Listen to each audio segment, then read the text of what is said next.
Hi hello అందరికీ నమస్తే welcome to okay TV నేను మిస్ శ్రావ్య ముందుగా ఓకే టీవీ ప్రేక్షకులందరికీ నమస్కారం ఇంకా ఒక్క రోజు మాత్రమే ఉంది కాదు ప్రచారానికి ఒక్క రోజు మాత్రమే ఉంది కానీ ఈ సోమవారం అందరూ ఎదురు చూసే పట్టభద్రుల ఎన్నిక మొదలవబోతోంది సో ముఖ్యంగా నల్గొండ కావచ్చు ఖమ్మం కావచ్చు ఈ ఇక్కడ మునుగోడులో మరి బక్కా జడ్సన్ గారు ప్రచారం చేస్తూ ఉంటే మరి ఆయన ఇంటర్వ్యూ కోసం ఇక్కడ రావడం జరిగింది మరి పట్టభద్రుల ఎన్నికల ప్రచారం ఏ రకంగా నడుస్తూ ఉంది 41 బ్యాలెట్ బాక్స్ మోగబోతోందా మరి ఏం జరగబోతోంది ఒకసారి జడ్సన్ గారిని అడిగి తెలుసుకుందాం సార్ నమస్తే అండి నమస్తే.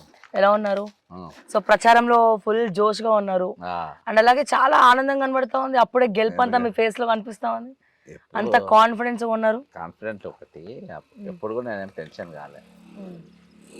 గత యాక్చువల్లీ 3 రోజులకి వెళ్ళి చాలామంది వాళ్ళంతటా వాళ్ళు ఫోన్ చేసి వాళ్ళ నంబర్ అడగడం కానీ లేకుంటే తెలుసుకోవడం కానీ అట్లా చాలా ఇదిగా ఉన్నది. పాజిటివ్ వైబ్స్ అన్ని దిక్కులకి వెళ్ళి వస్తూ ఉన్నాయి. ముఖ్యంగా నిన్నటి దినాన పృథ్వీ అన్న మరియు మన తెలంగాణ విట్టలన్న వరంగల్ ప్రెస్ మీట్ పెట్టిన తర్వాత వీళ్ళు కూడా ఉన్నారా సపోర్ట్గా, ఎందుకంటే వాళ్ళు ఎప్పుడు ఎవరికి ఓటేయమని చెప్పలేదు. ఏ రోజు కూడా ప్రచారంలో పాల్గొనలే. కాబట్టి మొట్టమొదటిసారి బాజాబ్తా వాళ్ళు వచ్చి విట్టలన్న అయితే దాదాపు ఒక 5-6 ఇంటర్వ్యూస్ వల్ల 10-15 రోజులకెళ్ళి స్టార్ట్ చేసిండ్రు. కానీ ఇప్పుడైతే ఇక పీక్లకు వచ్చినాక నిన్న ఓపెన్ స్టేట్మెంట్ ఇచ్చిన తర్వాత నాకు కొంచెము భరోసా నమ్మకం వచ్చింది. ఇంకోటి ఏంటంటే ఈరోజు చాలా నాకు అశ్వరావుపేటకి వెళ్ళి అశ్వాపురంకి వెళ్ళి సత్తుపల్లికి వెళ్ళి మధురకి వెళ్ళి ఈరోజు చాలామంది అటాచ్ అయినారు. మన ఫస్ట్ స్టార్టింగ్ డేస్లో 6 నెలల క్రితం సర్దార్ పటేల్లా ఇద్దరమే పోయినాం మేము. అక్కడ రాము అనే అబ్బాయి అటాచ్ అయ్యింది, ఇంకొక ఆయన సుమన్ అని పరిచయం అయ్యింది, ఇంకొక ఆయన సంజీవ్ అని పరిచయం. ఇలాంటి కొత్త వాళ్ళే అలా పెరుగుకుంటే అవును. అట్లా ఈరోజు 100 మంది తయారైంది. ఒక డిఓ చంద్రమోహన్ అని వచ్చింది, నిన్న ఫోన్లు చేసి వాళ్ళే. అట్లా కొన్ని 100 మంది ఒక టీచర్లు వచ్చారు, రిటైర్డ్ హెడ్ మాస్టర్లు. అట్లా చాలా మంది ఈరోజు స్వచ్ఛందంగా వాళ్ళు కొన్ని 100 మంది ఈరోజు అసలు నా ఏం వర్క్ చేయాలో కూడా అర్థం కానంత వాళ్ళు తీసేసుకున్నారు. మునుగోడుకెళ్ళి కూడా డబ్బులు ఎంత ఖర్చు పెడుతున్నారు, ఖర్చు పెడుతున్నారు. ఇంకొక రోజు మాత్రమే ఉంది అసలు అక్కడ అవతల క్యాండిడేట్ విచ్చలవిడిగా ఖర్చు పెడుతున్నారు. నేను కూడా సర్పంచ్ అని పైసలు కూడా కాలే కావచ్చు. అంతేనా? సర్పంచ్ వాస్తవం కూడా వాస్తవం కూడా నాకు అదే ప్రూవ్ చేయాలని ఉండే.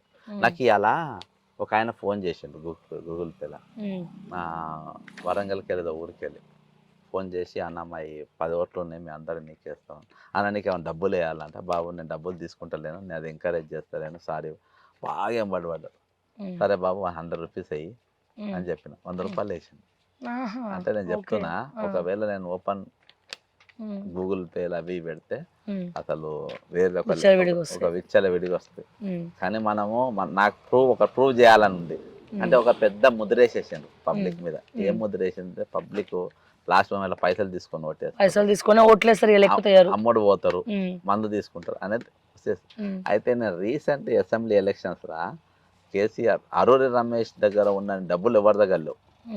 ఆయన మీద అడిషనల్ మన కమిషనర్ ఒక ఆయన దింపిండు, నాగరాజ్ అని, ఫ్రెష్ టు పాలిటిక్స్, రిటైర్డ్ అయ్యి పాలిటిక్స్కి వచ్చింది. ఆయన ఆరోగ్యం సహకరించక ఎలక్షన్స్ బీఫామ్ తీసుకొని 4 రోజులు పండుకున్నాడు.